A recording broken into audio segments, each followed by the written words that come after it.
Vamos ver então a escala MCHAT, que é uma escala simples, uma escala confiável e que qualquer um de nós pode utilizar com facilidade. Tá? Ela atualmente é obrigatória para avaliar as crianças em risco de desenvolvimento psíquico quando for tratada pelo SUS. Isso foi determinado pela lei, uma lei que é 13.438 de 2017, que alterou o ECA. O ECA é aquela lei de 1990, né? 8069. Bom, ela é composta de 23 questões que devem ser respondidas por quem realmente conhece muito bem o comportamento da criança. A dificuldade está aí. Supõe-se então que a criança neurotípica, por exemplo, ela passe. Passar significa responder sim em pelo menos 21 das 23 questões. Quando ocorrem 3 a 7 respostas não, tá, é considerado que a criança, ou seja, a criança falhou, né? 3 a 7 falhas. É considerado que a criança tem risco moderado de estar desenvolvendo o autismo. Quando essas falhas vão de 8 a 20 respostas não, aí existe um alto risco de haver realmente o transtorno do espectro autista. Aí é importante que o profissional encaminhe a criança para uma equipe multidisciplinar para fazer a elaboração mais rigorosa do diagnóstico, tá? Utilizando a mesma escala. Tá? Uso da escala. Bom, algumas alterações podem ser realizadas no texto porque ela foi traduzida da escala inglesa. Então, algumas perguntas não têm muito sentido para a gente. Por exemplo, a questão 2, a criança tem interesse por outras crianças? Não ficou muito bom. Aí a gente muda para quê? Para seu filho ter interesse em estar com outras crianças, tá? Estar junto de outras crianças. Essa é a questão número 2. Outra questão que ficou completamente estranha foi a número 4, que diz o seguinte: seu filho gosta de brincar de esconder o rosto e depois mostrar? Esconde não é isso, tá? Para a gente. Então a pergunta tem que ser a seguinte: seu filho gosta de brincar de esconder o rosto e mostrar o rosto, ou gosta de brincar de esconde-esconde, que são duas coisas diferentes, completamente diferentes, tá? No Brasil, esconde-esconde é o quê? A pessoa se esconder, um se esconde e o outro vai procurar. E esconder o rosto e mostrar não tem nada a ver com isso, né? Aí vem a escala. A escala, então, assim, antes da escala, queria comentar uma coisa importante, tá? Que, infelizmente, a escala é para quê? Para a gente ter, a partir de uma equipe multidisciplinar, nós obtermos o diagnóstico o mais correto possível, o menos errado possível, né? Agora, infelizmente, os diagnósticos realizados individualmente, só pelo neuropediatra ou só pelo psiquiatra infantil, tá? Mesmo que eles não tenham analisado nenhum relatório pedagógico ou psicopedagógico resultante de algum processo de acompanhamento, é considerado o mais confiável. Ou seja, a sociedade construiu uma ideia de que não tem necessidade nenhuma das outras profissões. Para quê se já tem médico? O médico sozinho pode substituir todo mundo. E, inclusive, pode dar instruções de procedimento para tudo. Inclusive para coisa que ele nunca estudou, como tem acontecido frequentemente. E, inclusive, por culpa de profissionais de educação.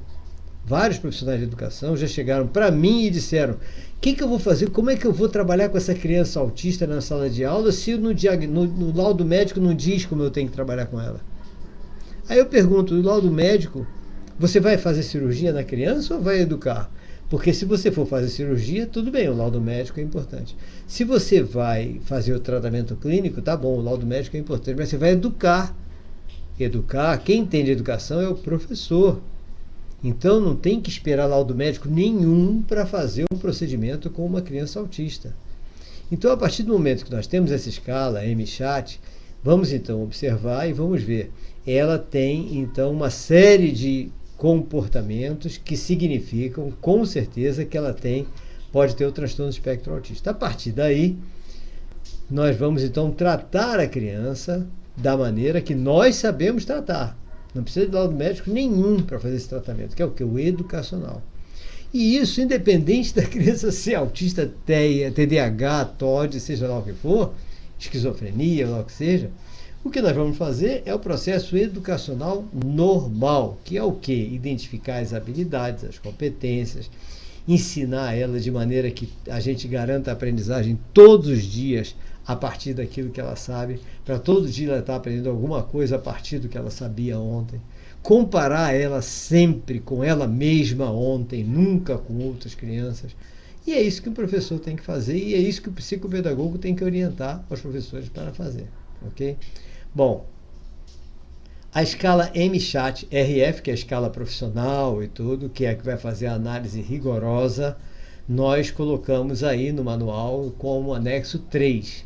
Então, vocês podem baixar esse anexo 3, que aliás está no módulo de vocês, para terem isso impresso, bonitinho. Eu prefiro impresso, né, imprimir, para vocês poderem se basear nessa escala que é muito boa. Tem até as instruções todas, tem manual, tem tudo lá, tá?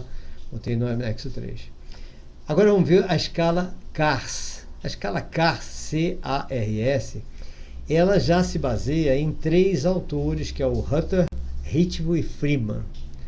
E ela procura analisar especificamente 3 coisas, tá? Uma das coisas que ela analisa é o desenvolvimento social comprometido em relação às pessoas, aos objetos e aos acontecimentos. Outra coisa que a escala CARS observa é os distúrbios de linguagem e as habilidades cognitivas. E a outra coisa é o início precoce do transtorno quando se dá antes dos 30 meses de vida. Essa escala ela se compõe de 15 itens, tá? Cada um desses 15 itens varia de normal a muito anormal. E cada um desses itens vai sendo somado sem alteração de peso. Todo item tem o mesmo peso, tá? Ou seja, igual na pontuação.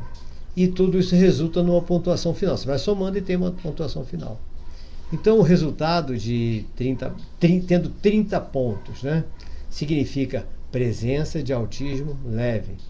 Entre 30 pontos e 36 pontos e meio significa autismo moderado. De 37 a 60 pontos significa autismo grave. Essa é a escala CARS. Uma outra escala é a escala ATA. A ATA é a de avaliação de traços autísticos. Essa escala não avalia especificamente as funções psíquicas, tá? Mas ela é exclusiva para o autismo, porque as outras avaliam também as deficiências intelectuais, atrasos mentais, etc. Né? Nessa escala ATA, que é exclusiva para o autismo, ela tem 36 itens, cada item configura um sintoma. Então é bem simples, você verifica quais são os sintomas autísticos que a criança tem. Se não tiver nenhum sintoma, a pontuação dela é 0, não é autista, não tem nada a ver com autista. A partir de um sintoma, já você considera, segundo essa escala, né, autista nível 1 a 36. Então, o autista que tem um sintoma só é 1, ou seja, quase não é autista.